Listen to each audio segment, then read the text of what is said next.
Hi guys, welcome to Kuch Bhi, and this is a storytelling podcast. So this is my first storytelling podcast on this channel और ये story है जोया और सना की। And मैंने ये story कहीं पढ़ी थी, आई थिंक रेडिट पे या किसी फोरम पे, बट जब मैंने इसे पढ़ा ना, it didn't just feel like a story, it felt real.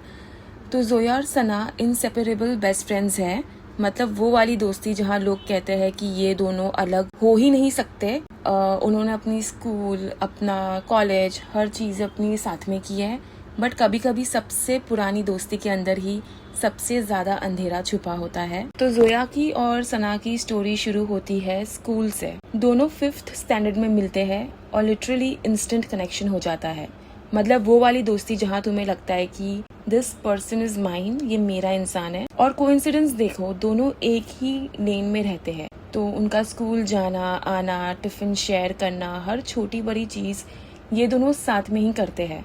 धीरे धीरे जोया सना के घर का एक इम्पॉर्टेंट हिस्सा बन गई थी, इतना कि लोग उसको गेस्ट नहीं फैमिली मेंबर समझने लगे थे। बट हर स्टोरी का एक दूसरा साइड भी होता है। अभी सना बचपन से ही थोड़ी ज्यादा अट्रैक्टिव थी। जब भी वो और जोया साथ होते थे, लोगों की नजर ज्यादा सना के ऊपर जाती थी, लोगों की क्यूरियोसिटी ज्यादा सना को लेके होती थी। लेकिन फिर कुछ टाइम बदला, स्कूल के बीच में ही सना का वेट गेन होना स्टार्ट हो गया, और जैसे ही ये चीज हुई, चीजें चेंज होने लगी। उसके ही फ्रेंड्स उसका मजाक उड़ाते थे, उसको मोटी बोलते थे, दूसरे वर्ड्स से टीज करते थे, और सबसे बुरी बात, वो सब लोग उसके अपने सर्कल के ही थे। और हाँ, उनमें जोया भी थी। अब यहाँ पे एक अजीब सा कॉन्ट्राडिक्शन भी था। सना में वो चार्म अभी भी था, वो आज भी इजीली फ्रेंड बना लेती थी, लोग उसकी तरफ अट्रैक्ट होते थे, लेकिन वही लोग उसको हर्ट भी करते थे, जैसे किसी को ऊपर उठा के फिर उनको नीचे गिरा देना। ये सब चीजें बचपन से ही सना के साथ होती थी बिकॉज ऑफ हर वेट। और बचपन में ना हमें समझ नहीं आता कि टीजिंग और बुलिंग के बीच कब लाइन क्रॉस हो जाती है, और सना के साथ भी यही हुआ। धीरे धीरे वो इनसिक्योरिटीज डेवलप करने लगी, body image issues, self doubt, और एक वक्त ऐसा आया कि वो कम्प्लीटली इंट्रोवर्ट हो गई। जो लड़की सबसे ज्यादा बबली थी वो चुप रहने लगी। और सबसे पेनफुल पार्ट, उसकी बेस्ट फ्रेंड जोया, वो भी उसी क्राउड का हिस्सा थी जो उसको हर्ट कर रहा था। अभी आप आयरनी देखो यहाँ पे, जोया खुद भी इतनी परफेक्ट नहीं थी, उसकी भी अपनी इनसिक्योरिटीज थी। लोग उसके कॉम्प्लेक्शंस को लेके बातें करते थे, और वो खुद भी अपने आप को लोगों से कंपेयर करती थी for having a darker skin. लेकिन सना ने कभी भी उसको उस तरह से हर्ट नहीं किया जिस तरह से जोया ने सना को हर्ट किया। उसने कभी भी उसको टीज नहीं किया, उसको कोई नाम से नहीं बुलाया, क्योंकि उसको पता था ये चीजें अंदर तक हर्ट करती है। पर सना खुद ये नहीं समझ पाई कि जिस चीज को वो दोस्ती समझ रही थी वो एक्चुअली एक टॉक्सिक लूप था। एक ऐसा लूप था जहाँ प्यार भी है, लेकिन उससे ज्यादा छुपा हुआ डैमेज भी है। और ऐसे ही उनकी लाइफ नॉर्मल तरह से चलती रही। स्कूल साथ, घर साथ, जोया का रोज सना के घर आना जाना, सब कुछ इतना नॉर्मल था कि किसी को भी कुछ अंदाजा नहीं था कि ये दोस्ती आगे जाके कितनी डार्क टर्न लेने वाली है। जैसे टाइम आगे बढ़ता है, सना का वेट लॉस होना स्टार्ट होता है, और सिर्फ वेट लॉस ही नहीं, पूरी पर्सनालिटी ट्रांसफॉर्म हो जाता है। वो लड़की जो स्कूल में इनसिक्योर थी, अब धीरे धीरे एक कॉन्फिडेंट, अट्रैक्टिव गर्ल बन रही थी।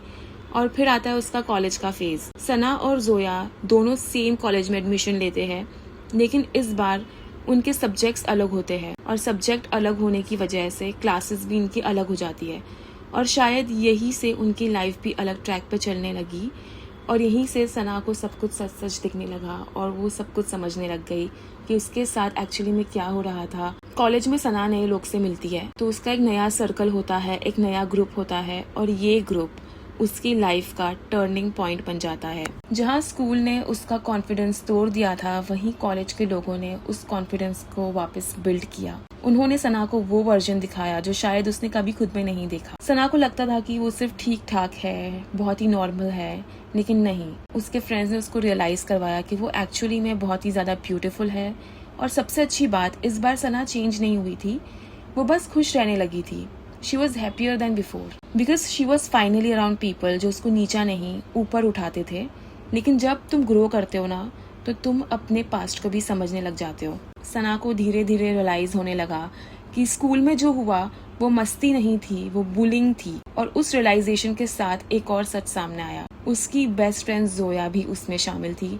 इनफैक्ट वो सबसे ज्यादा उसमें शामिल थी। क्योंकि जो लोग आपसे क्लोज नहीं होते हैं वो आपको बुली करते हैं तो वो चीज़ उतनी नहीं कट डीप करती, बट जो आपके बेस्ट फ्रेंड्स होते हैं अगर वो ही आपको बुली करे so it leaves a deeper scar. लेकिन फिर भी सना ने कभी भी जोया को कट ऑफ नहीं किया, उसने हमेशा उसे बेनिफिट ऑफ डाउट दिया, क्योंकि जब दोस्ती पुरानी होती है ना तो हम सच को इग्नोर कर देते हैं सिर्फ रिश्ता बचाने के लिए। अब कॉलेज में दोनों के ग्रुप्स अलग हो चुके थे, लेकिन यहाँ से चीज़ें और भी ज़्यादा वियर्ड होने लगती है। जोया धीरे धीरे सना के नए फ्रेंड्स के साथ बॉन्ड करने लगती है, इतना कि वो उनके ग्रुप का पार्ट भी बन जाती है, लेकिन कभी सना को अपने ग्रुप से प्रॉपर्ली इंट्रोड्यूस नहीं करवाती। जैसे वो सना को कंट्रोल करना चाहती हो, वो सना की लाइफ का हिस्सा बनना चाहती थी, बट सना को अपनी लाइफ से वो दूर रखती थी। और यहीं पे एक पैटर्न क्लियरली दिखने लगता है। जोया सिर्फ इनसिक्योर नहीं थी, वो पॉजेसिव थी। इनके बीच में बहुत ज़्यादा फाइट्स होना स्टार्ट हो जाती है, डिफरेंसेस आ जाते हैं इनके बीच में।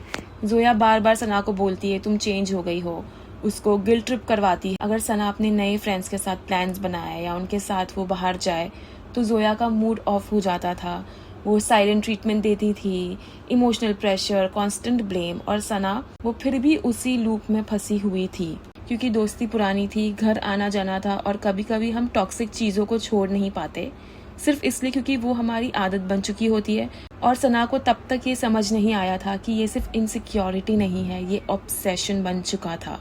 लेकिन जो ऑब्सेशन होता है ना, जब वो कंट्रोल से बाहर चला जाता है तब लोग सिर्फ हर्ट नहीं करते, वो कुछ ऐसा करते हैं जिसके बारे में तुम सोच भी नहीं सकते। तो ये था इस स्टोरी का पार्ट 1। पार्ट 2 के लिए कमेंट जरूर करना और मुझे बताना आपको ये स्टोरी कैसी लग रही है। Let's talk now. आपको थंबनेल में और टाइटल पढ़ के समझ में आ गया होगा what this story is going to be about.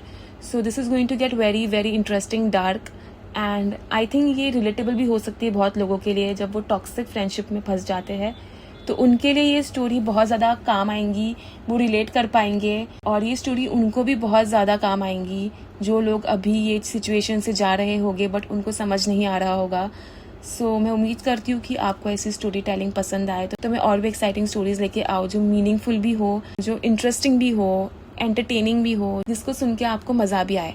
तो मिलेगी बहुत ही जल्द अगली पॉडकास्ट पे। See you in the next. Bye. I know this is short but I just want to know कि अगर आप चाहते हो मैं पार्ट 2 में कंटिन्यू करूँ या ना करूँ, बट मुझे तो बहुत मज़ा आया, तो मोस्टली पार्ट 2 तो आएगा, but let's see how is the response. See you, bye.